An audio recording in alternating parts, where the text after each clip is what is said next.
Welcome, folks, to Fifth Street Sports on Sports Byline SB Nation Radio Network. We got a great show for you today on beautiful Friday here in Las Vegas, which it got down to like what they consider an Arctic chill in Vegas. It got down into the low 50s. So for us, that's an Arctic chill. But we got a great show for you today. We're going to talk a little bit about the Shadow Creek tournament that's here this month in Vegas. We're going to talk, obviously, we got our picks contest. And I got Oklahoma Brian and Florida Rick. How's it going there, guys? It's going with an X. You should spell it out, Brian.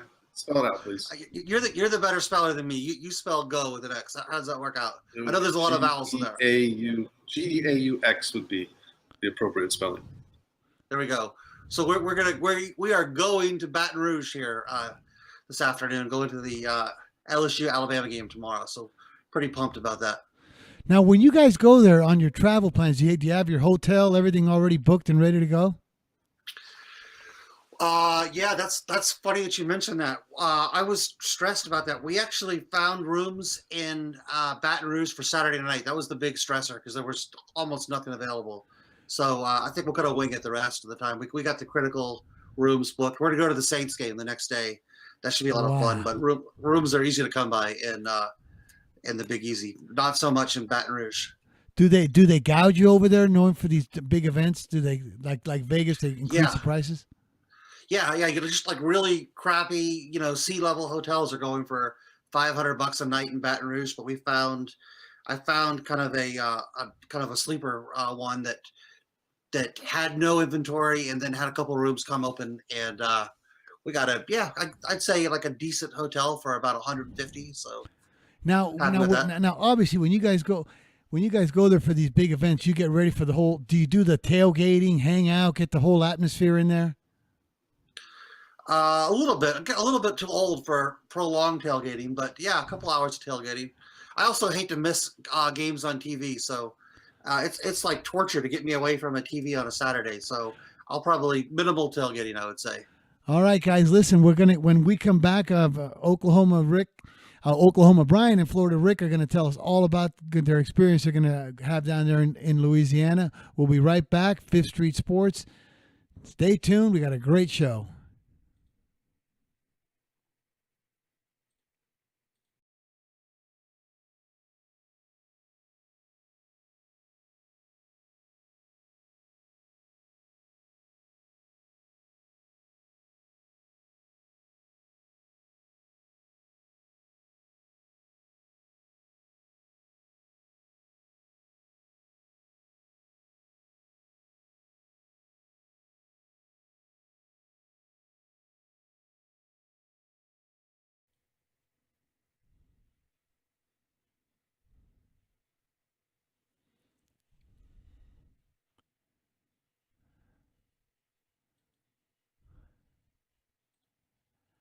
Guys, we're back. Fifth Street Sports on a beautiful Friday afternoon. Well, as you heard from the first segment, we got Oklahoma Brian and Florida Rick, my two co-hosts. They're going to be down there in Louisiana. I don't even, like, when you guys go down there, do you guys actually eat those crawfish? I know when I dealt a poker tournament in Lafayette, Louisiana, there was just buckets of those things, and they look like huge roaches to me, so I didn't even touch those things. What do you guys do with them? Yeah, I will not eat crawfish. I will not eat crawfish. I'll let Brian eat them and answer that question. But what I do know is Bryce has told me there's a lot of Popeye's fried chickens in Baton Rouge, and I've want to make a line on over/under number of times Brian eats Popeye's fried chicken on this trip. I made the line 2.5 over minus a quarter. I'll bet it in that line for 50. Wow. Is that line for the first day or for the whole trip? No, that's for the whole trip. It is good stuff. We've got them in Vegas. It is great stuff. On every block, I think. Yeah, they're everywhere.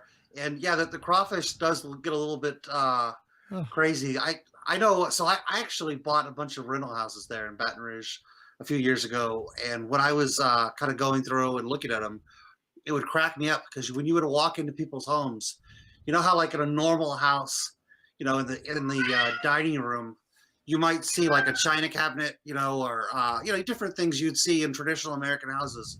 You walk into somebody's house, in Louisiana, and I swear I'm not making this up. They would have those crawfish cookers, like stainless steel cookers, on display in their dining room. Obviously, they wouldn't cook in the dining room. They'd go outside to cook, but they would like it was a trophy. They would put it in the dining room, and it was that always cracks me up when I'm there. But good food, good drink, and good time. And the cool part about this game is it's a night game. That's really the only way to experience Death Valley is night game in Baton Rouge. And then after the game, Mr. Rick over here was mentioning that you guys are going to the Saints game. Yeah. Oh, yeah. That's kind of the appeal of this road trip is it's back-to-back days. We've got the LSU Alabama, and then the next day is the Rams at the Saints. And my wife vetoed this, but I actually was intrigued with the idea of going on Monday Night Football with the Tennessee at Dallas, which would have been not too far of a drive down the road from New Orleans, but fell short of that. What a great doubleheader you guys are going to see. Did you know you guys are going to actually be in the atmosphere at home trying to snap off two undefeated teams? You got to try to beat Alabama and the Rams. I mean, that's a heck of a doubleheader you guys got lined up. You guys should be, like sports tour guides. Yeah, something like that. You can make a case that these are the best two games of the year so far in the NFL and college football. NFL, I think there's no doubt it's the best game of the year at this point. Well, aside from maybe the Patriots Houston game, but the Patriots still have 2 losses. The Patriots Texans game. Patriots Chiefs game. Yeah, Patriots. Oh, I think this one's bigger. I mean, you guys are going to try to snap off Alabama and the Rams. Good luck with that.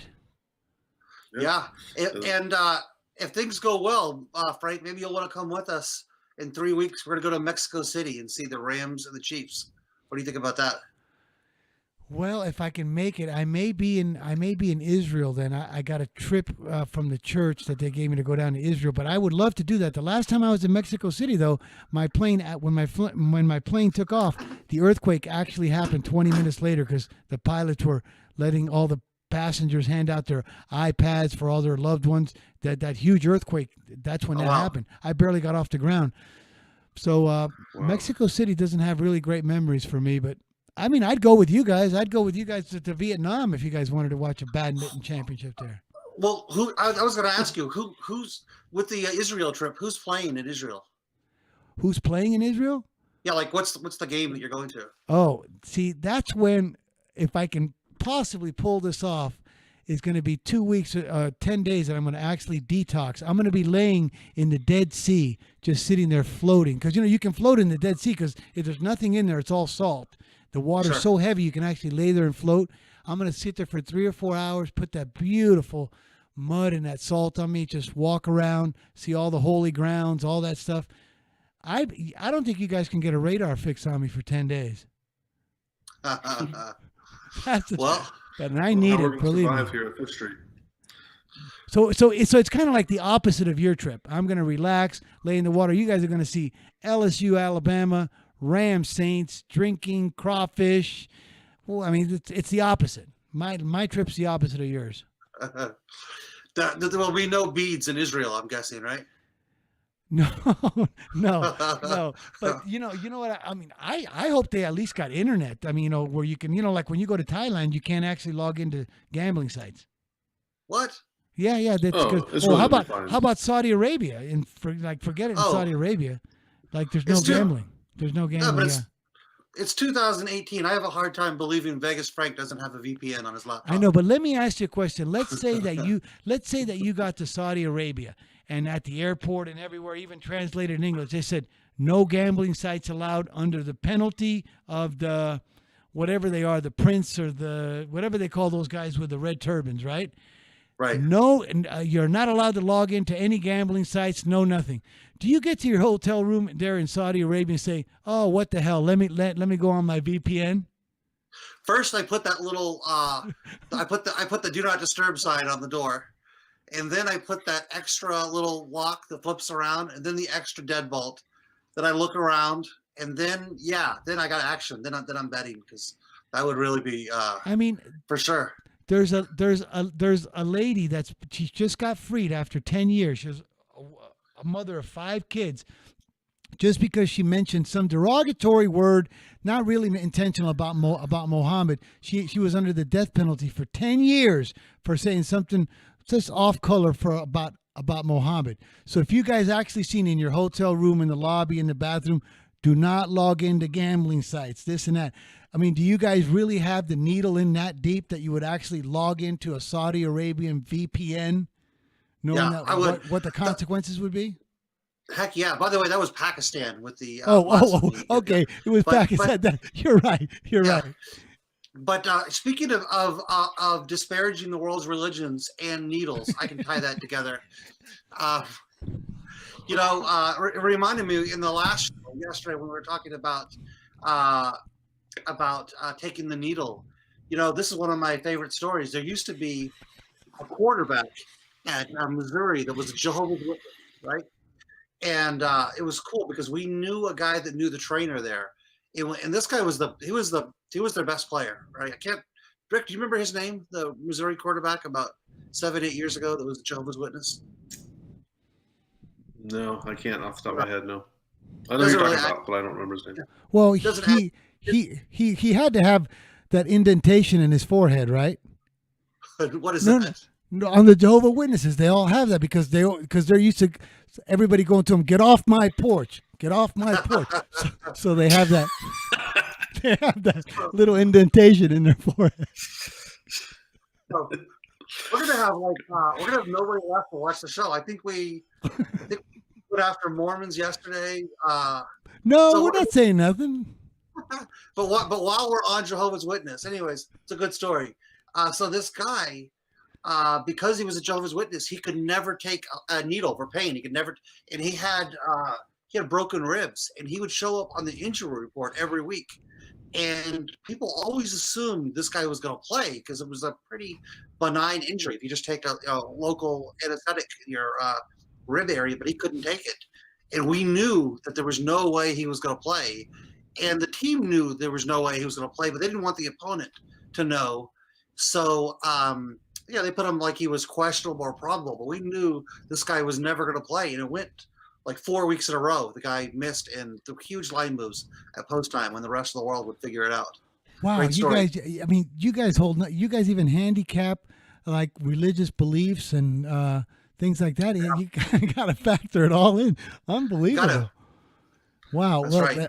Guys, so when we come back from this break, because we got about 20 seconds, we want to hear your take on both of these games that you guys are going to go to. You're going to go to this Alabama LSU. I think it's 14.5. Now this Saints Rams game is either pick 'em or one each way. So when we come back, let us. It's talk you can bet on. So when we come back, you guys, we're going to hear your take on both of these games. Stay tuned. Fifth Street Sports. We'll be back in just a few minutes.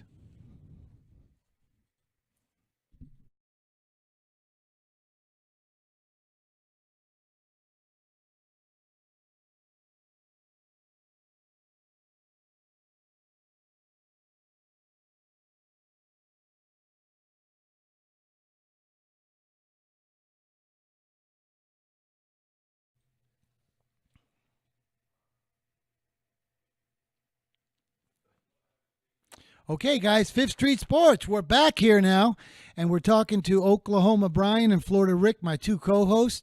We're also on the Sports Byline SB Nation Radio Network, and you can hear us on the American Forces Network on Facebook.com/Fifth Street Sports Talk. Also on Twitter. You can also go to our website, Fifth Street Sports. Guys, boy, I tell you what, I think you guys are going to have just a really fun weekend down there in Baton Rouge. Now, talk you can bet on. Let's give some people some of the an insight on both of these games you guys are going to be firsthand at.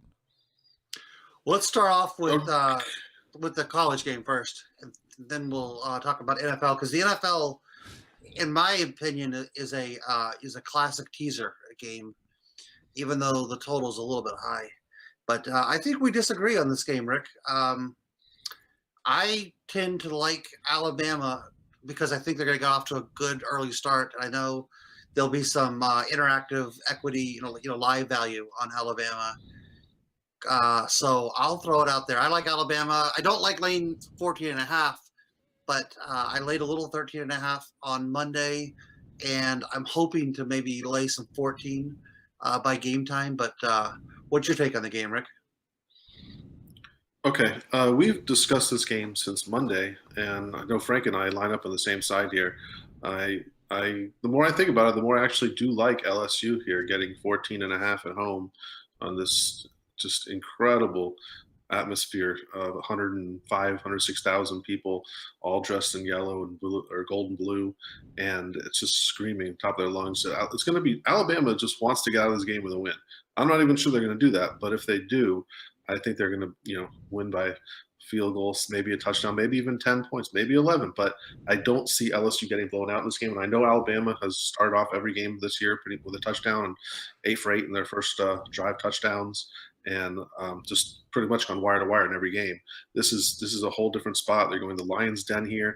I think this will be their first game. They don't start off with an offensive touchdown. In fact, I think they either have a 3 and out or turn it over, and you're going to see the crowd just even get more into it. And just as the game goes on, you're going to see LSU hanging around, probably with a lead at some point, and maybe Alabama turns it on in the second half or the fourth quarter, but I don't think they're ever going to cover that 14.5 point threshold, and I love LSU getting 14.5 here. And I know Frank has the same thoughts on it as I do. But Brian's laying the chalk. For now, yeah, I think I am. For now. He may change once he has a few beers, a few Popeyes fried chickens, and he's actually in the stadium. Then he made it. Well, you know what? I want to be on this 14.5 too now. So you know what one of the worst you know what I think is one of the worst props in these Alabama games, and I think he'd probably be at the best 1-7, probably 0-8 in the Super Bowl. I've always bet, and I actually cashed one year. Will the score ever be tied again after the beginning of the game? It starts 0-0. Will the score ever be tied again? And I always bet the yes. One year in that New England New York Giants game, I actually won when I thought I lost. I bet the yes, and they're playing the Giants in New England. Well, New England's down, I think 9-3, or the Giants down 9-3, and they score a touchdown. They make it 10-9. It never got tied at any point. So when I went home and logged into my Pinnacle account, it was graded a winner because it was tied. Before they kicked the extra point, it was 9-9. Well, now there's an exclusion for that. But yeah. I think they put an exclusion because I couldn't believe I won because, it really was. Even on ESPN, it said 9-9. So now, this game here, I think that's a bad prop because usually Alabama scores on their first drive and the game never gets tied again, right? Yeah, that's funny that you mentioned that prop because I last few years I remember seeing an asterisk in the fine print below the prop, and I thought to myself, why do they have to tell us that? I always figured it's just assumed, what the ruling is on that, but I didn't realize there was some ambiguity in the past about that. I thought I found money when I logged into my account. Hey, what about the Rams game? Tell me what you think about that. I don't think we've discussed the Rams game yet, have we, Rick? We haven't at all. No. This is one of these games that I know I'm going to flip-flop until we get actually the kickoff happens, and even then I'll probably be flip-flopping live betting if we can get good internet in the Superdome. But at this moment, which is this exact moment, I would lean to the Saints getting 1 point at home. The total 60. Boy, I would have a hard time going under, but I don't know. I wouldn't even touch the total, but I would lean to the Saints right now. Pretty much the pick 'em spot. Like I said, maybe getting 1 at home, but ask me Sunday, and by then I'll probably have flipped 3 or 4 times. What about you guys? Well, I'm curious. With the total being 60, does that scare you away from teasing the game? No, especially if you can get a 1.5. If you can get a 1.5 and tease it to 7.5, I think you have to just do it because although it is a high total, I don't think there's anyone that thinks this game's going to be a blowout on either side. This game seems like it's going to be tied or within a field goal of the fourth quarter, and it's going to be going back and forth. Brian, you mentioned 60, and in this game I think is the opposite of Alabama. If they actually said to you, will this game ever be tied again after the initial start, 2.5 times or more, I think this game gets tied three different times throughout the game minimum. 7-7, 10-10, 14-14. This game will be tied 3 times from the initial score, I think. That's how. So I think teasers are still good. they're still good, and I think this game is a really good illustration of a phenomenon that we've talked about on this show from time to time. So this game opened up on Monday. The Saints were a 1.5-point favorite. As we speak currently, the Rams are a 1 to 1.5-point favorite. Is that right? I think that's right. Yep. And so it really illustrates the point that if you're going to be serious about playing teasers, and hopefully you have open teasers, because this idea kind of depends on having open teasers, you really want to go and do your teaser shopping early in the week, like Monday morning. Be looking for these games. If you see a game at 1.5, pull the trigger. If you have any reason to think that 1.5 is coming down to pick them, pull the trigger on it. You could be, if you were aggressive, I was on Monday. You have plenty of accounts that are loaded up with plus 7.5 on teasers, and that's really good. Good feeling to be. When you get to Thursday, Friday, and the game is flipped the other way. Now you can start building teasers, not the same teasers, of course, but other teasers where you have the other team plus 1.5. Yeah, that's what I was going to ask you. Like when you take an early position, let's say you would have taken the Rams plus 7.5. Now it flips back. Do you actually take the Saints plus 7.5? I would, because if the game is going from 1.5 to 1.5, yeah, because the 1.5 is the strongest teaser of all of the subsets of teasers. Taking that 1.5 up to 7.5, it's historically the best, and it's getting better like by the season or by the week as the NFL games become closer and closer. The power of the backdoor touchdown with teams having 4 downs at the end of a game. I mean, even mediocre. Even Nathan Peterman, if you give him maybe not Nathan Peterman, but most NFL quarterbacks, if you give them 4 downs at the end of a game, if they're trailing by say 14 or 13, they're going to be able to engineer that kind of garbage, consolation touchdown at the end of the game. So, yeah, anytime I can go from 1.5 to 7.5, I'm going to take it. And I'll also say another mistake that I see a lot of, we talk about this from time to time. I know Rick and I talk about this a lot when we're kind of diagnosing players' accounts and kind of critiquing what other players are doing. Big mistake that people make is teasing a game from 7.5. I'm not saying you shouldn't go from 7.5 down to 1.5. That's an acceptable play on Sunday morning, right? Or Sunday before the game start. But it's a totally ridiculous move on Monday or Tuesday. You don't want to be teasing games from 7.5 down to 1.5 on Monday or Tuesday, because that 7.5 could close at 6. Then you feel really foolish wasting a teaser on it, and you're going to be okay teasing it. If it goes to say 8.5 and you have to tease it from 8.5 to 2.5, yeah, you lose the number 2, but big deal. You for the most part, you're not losing a lot of value. So be aggressive teasing dogs early in the week, but don't necessarily do the same thing with favorites early in the week. I got you. Okay. Unless an 8.5 to a 2.5, you may want to jump on that, because we'll see books typically go to 9 or 9.5 to avoid the teasers, especially those scenarios. Wow. Well, speaking about teaser, is Wong going to be in the house this weekend for a lot of games? Oh yeah, Wong will be on. He'll be drinking Hurricanes and and hopefully he makes it back to his room on Sunday night, because he's got a flight to catch on Monday morning, and his wife will be really, really PO'd if he doesn't catch that flight back home on time. So I see I see there's some of your Wong Juniors of just about ready to get on the scope. Yeah, you want to talk about teasers for this week? Yeah. I know that when the year started, that was something we were going to talk about every week. We kind of got so many topics we can't fit everything in, but let's talk about that this week. Okay, so teaser games, starting on the Sunday games. Well, actually, you start tonight. I'm sorry. Well, no, there's no Friday NFL. There you go. Veteran comeback. Rick, I just threw Rick a lifeline. Okay. Right. Okay. We got 1 minute, you guys. Forgot what day it was. I'll tell you what. Let's take this into the next segment. Sound good? That sounds really good. And then, well, I don't think we're going to get a chance to, but maybe next week. I really want to get into this Shadow Creek thing that's coming out up here in Vegas. But we'll definitely do that next week because we're getting close, and that's going to be really interesting. Right.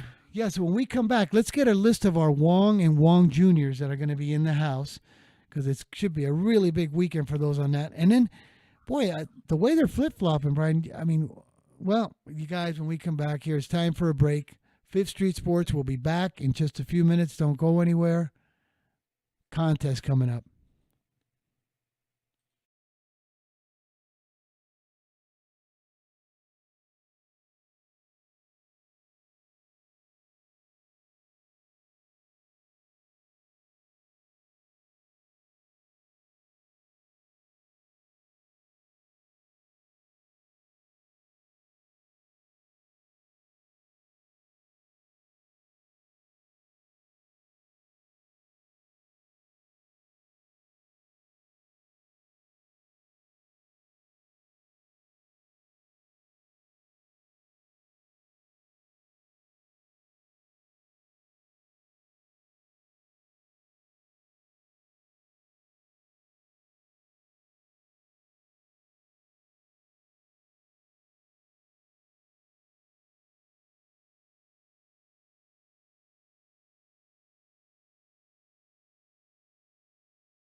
Welcome back, folks, to Fifth Street Sports on Sports Byline SB Nation Radio Network. We're also on iHeart, American Forces Network, Facebook. That's Fifth Street Sports / FifthStreetSports.talk.com, Twitter. We're all over the place.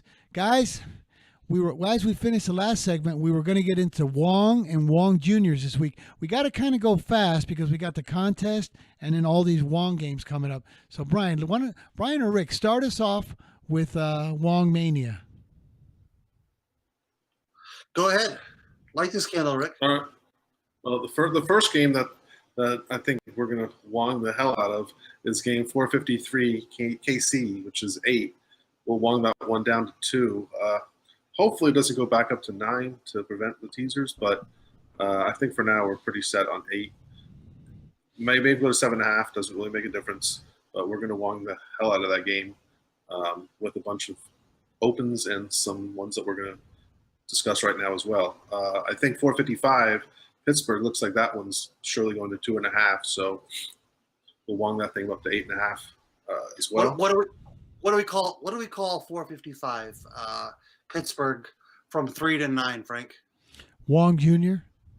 Wong Jr. Yes, that's a Wong Jr. But if we know that it's going to go to 2.5, even though we know theoretically it's a Wong Jr. right now, it's 3 minus 23. Why don't we just take the 9 now?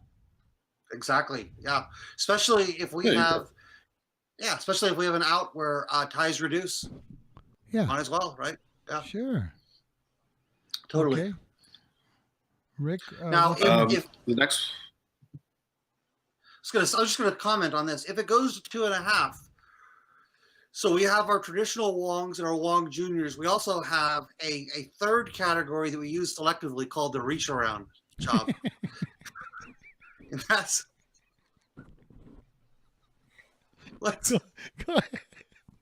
Go ahead.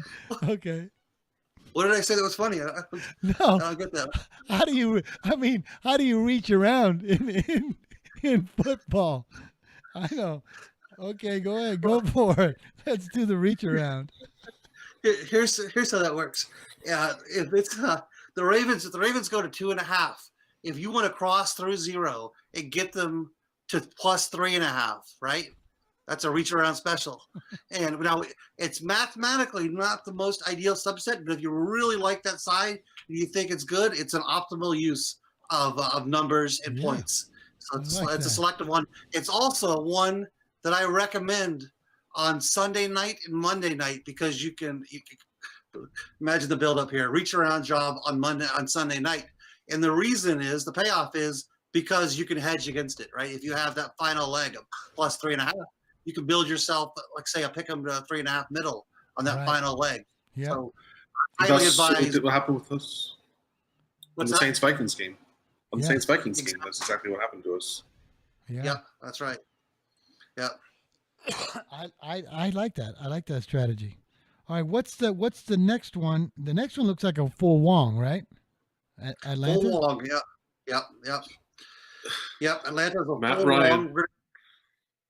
Yeah, Matty Ice. This, I have to say, on the surface, this looks like a game that scares the hell out of me. This is not a game that pops out where I really feel confident taking Atlanta, but I know it's a sharp side. They're coming off a bye, I believe, right? So all the technical reasons point towards Atlanta. So yeah, we're going full throttle right into Atlanta. Yep. So that's one. We got 3 games in a row that are all 1-point favorites that hopefully we'll be able to get a 1.5. And they're back-to-back games on the rotation. The first one being Houston +1 at Denver, which, like I said, hopefully it'll go back to 1.5. I don't know if it will or not, but. Mm-hmm. And that's one. Well, that's another example of one where if the early bird gets the worm, right? If you were out there on Monday morning, you attacked that Houston game. Even Tuesday, you got it. Mm-hmm. It's the guys that wake up on Sunday morning and think they want to tease games, and all of a sudden the game's down to a pick 'em, and those guys lose out. So if you're gonna tease, there's not a lot of work involved in teasing. But one thing is you have to be attacking the board early in the week. So Houston's probably not going back to 1.5. My guess is this thing's moving to a pick 'em. I think Houston's Houston might be the 3rd best team in the AFC. I mean, this is and if you remember back a few weeks ago, we had a show where we talked about 0-3 teams, which ones are dead and which ones are not. Frank, remember you asked me which? Yeah. And if you remember, the team that I was emphatic was not dead was Houston. Was happy they were still going to be a good team. Remember, and, we put up a line. Which one of these 0-3s have a chance still to make the playoffs? And I think we bunched up 8. And we said the no, and you said the only one that you're drawing live with is Houston. It's not really. Buffalo or Arizona, none of those. Definitely not Buffalo or Arizona. No. Okay, so then so Wong is going to be on alert. Wong's got to be paying attention to these last 3 games that could move that critical half point their way. That's right. Well, you know what time it is now, you guys, don't you? It's time for the Pick 100. This is here it is, guys. This is going to be the 50th game after this week, the halfway point. Looks like right now Brian has a 2-game lead. Rick's been coming in late, of course, hotter than hell. But we're getting ready to rumble over here. Since Rick is our extra guest on this contest, I think he should have the button and go first. That's mighty polite of you. Well, I mean, it's only, Thanks, Frank. Plus, he's hotter than us. You can always say whoever has the best week previously gets the button, gets to go you guys, first. Did this Oakland game just go to 1? Oh. No, that was yesterday. Really? No, that was yesterday. Okay. Anyways, go ahead, Rick. That's 2 strikes. Let's see if Brian strikes us out. Brian will be on. We got 2 strikes on this now. Okay. Go for it, brother. All right. So my first pick in this contest, which I gave out actually Wednesday on the Dog Pound, is game 362 Air Force. Unfortunately, it was 7 when I gave it out yesterday. It's now gone to 6.5. Of course, that's a huge half point, but I still love the play. I fully expect Air Force to be in this game to the end. Love the money line angle, about +225, +230, 35. These Commander-in-Chief games are always close. The dog usually comes in and tends to win outright, if not at least cover. So my first play is, I think my strongest play of the week is going to be 362 Air Force at current. I like it. Okay. You're down. You're next, Brian. Okay. I'm gonna go with a little Ipke selection here. 404 Clemson -38.5. It's a grossly high number. I know you guys are gonna laugh at me for laying 38.5 points, but they score so quickly, and Louisville's defense seems to really crater in games against elite opponents. I think they cover the 38.5 easily, but I do feel a little weird laying 38.5 points in November. It is. What do you think that the team total on Louisville would be in this game? Well, what's the total? What's the total for the game?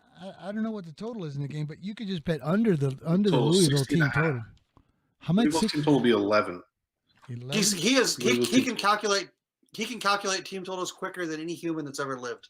Good job, Buckeye. Yeah, So, very good. 49.5 to 11 are the team totals, Frank. Okay, so there we go. So now you got Clemson minus. By the way, you got a 2-game lead. That's going to be after 45 plays. My first one's going to be game 323, Iowa plus 2.5 against Purdue. I actually think that Purdue's a better team.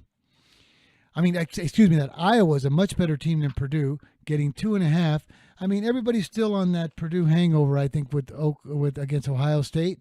So I'm going to take Iowa plus 2.5. I like that pick, Frank, especially since it's not a night game.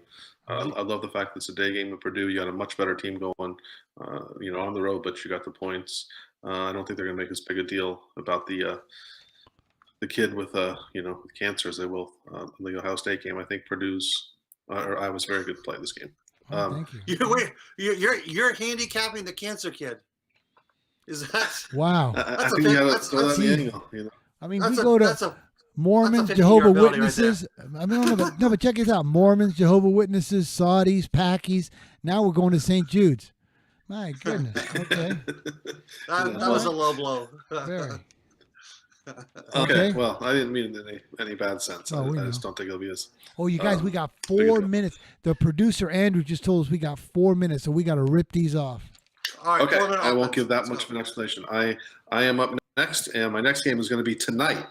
A 10:30 game on ESPN. Arizona -3 against Colorado. Love this play. You got the better team, laying only 3 points. Colorado's been a fraud all year. I know what Arizona did last week. I don't think it was a fluke. I think Arizona's a very, very good team, and I love laying only 3 points in a spot. I think I should be laying closer to 8.5 or 9. Nice. Okay, you just used a minute of our 4 minutes. Good job. Yeah. 3 Gig'em, Texas A&M, +4, 389 A&M. That's my second choice. Here's my second choice. 347 Michigan State laying 2.5 to Maryland. I think Maryland has been the biggest schizo team, and they're on the Sybil side of the skits this week. So I'm going to take Michigan State -2.5 at Maryland. Another play I'd love from Frank. Yeah, oh, thank you. With all the issues going on in Maryland, I think Brian, you're in Michigan trouble, State playing brother. 2.5 is a bargain here. Okay, I won't get that much onto it since we probably have about 2 minutes 40 seconds left. My next play, I gave out the dog pound on Wednesday as well. I don't think they're going to win, but I think getting +550 is a great value here. It's 388 Kansas +14.5. I talked about it on Wednesday. Kansas is a much better team, much more improved over the last this year than they have been the last few years. Iowa State isn't the same team on the road as they are at home. I love Kansas to keep this one close, possibly win, but I'd love the 14.5 here. There you go, Kansas. You're down, buddy. Brian? Okay, I'm staying in the Big 12, going to 396 Baylor Bears, taking 7.5 against Oklahoma State. This is a standard play for me every week. I fade Oklahoma State every week. No reason to stop now. Wow, I can't. You have been just fading this team. It's like you got a hard on against Oklahoma State every week. But I'm going to take 356 Northwestern at home, getting 10 points against Notre Dame. I do believe that they are a very, very good team. Notre Dame might be just a shade overrated, so I'll take the 10. Okay, Notre Dame's had a lot of close calls this year, so this one wouldn't be hard to see happening. Northwestern covering, especially even winning this game possibly. So, yeah, I'm with Frank on this one. All right, my next play is going to be I have to play it because we're going to it. Game 420 LSU +14.5. I think it's about the 14th time we've discussed this game this week. And I'm not going to give any more reasoning than I already have, but LSU, I expect to be in this game. Probably will not win, but 14.5 is going to go a long way at home in Death Valley. CBS Saturday night. Okay, my favorite television show on Comedy Central is Nathan For You, and my favorite bet in the NFL is fading Nathan For You. Nathan Peterman 463 the Bears minus 9.5. You got it, guys. We got to go fast. We got a minute. This will be one of my two plays after, because I'm betting on both of these games. So after these two games, because they're both in the same area, I'm either going to be shopping at Rodeo Drive or at the flea market. But I'm taking the Chargers 467 plus 1.5. Okay, and my last play is going to be my first NFL play I've given out this year as one of my contest picks. I'm going in game 451, Detroit Lions plus 4.5 at Minnesota. Brian, hurry! Minnesota we got the music coming on, Brian.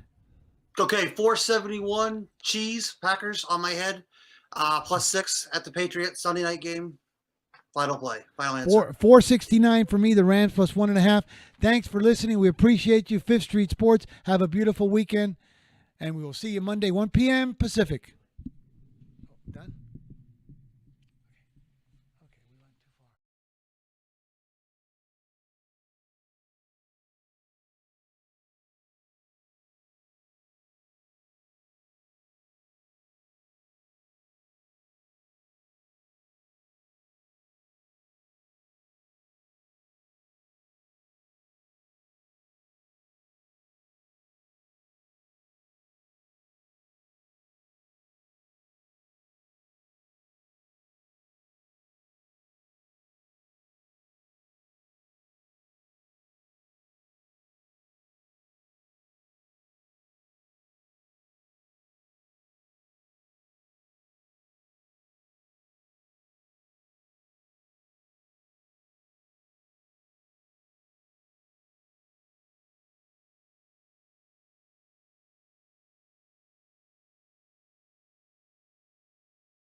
Guys, stay tuned. We'll be right back in 3 minutes. Fifth Street Sports. We'll be back to wrap up the show. Don't go anywhere. We got a great close for you. Back in 3 minutes.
Guys, welcome back to Fifth Street Sports on Sports Byline, SB Nation Radio Network. You can also find us on the American Forces Network.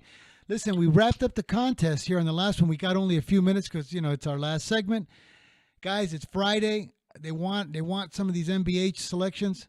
Rick, Brian, what do you got for the NBA here on Friday night?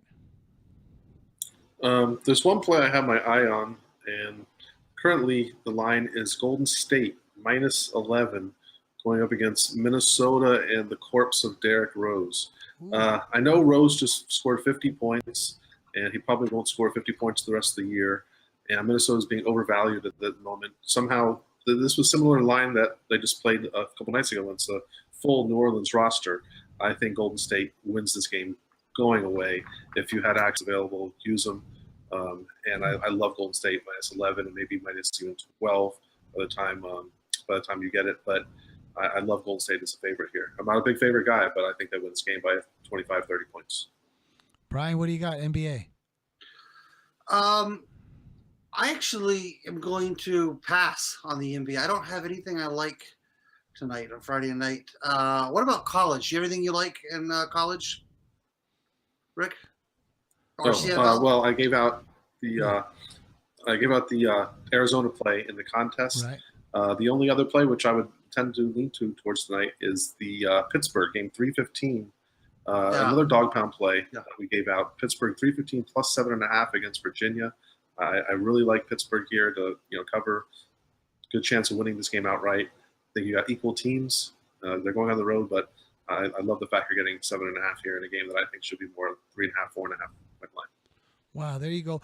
How about Rick? Do you got anything else in the NBA besides Golden State? Oh, we got 25 seconds. So if you got something, shoot it out fast. The only other play that I'm looking. Go for it. Go ahead, Brian. 6:51 Toronto Argonauts at an Ontario Derby, getting 7.5 or 8. Wow, there you go. We're all over the place, you guys. It's been a great week. We appreciate you. Thanks for listening to Fifth Street Sports. We'll be back Monday, 1 p.m. Pacific, 4 p.m. Eastern. Have a beautiful weekend.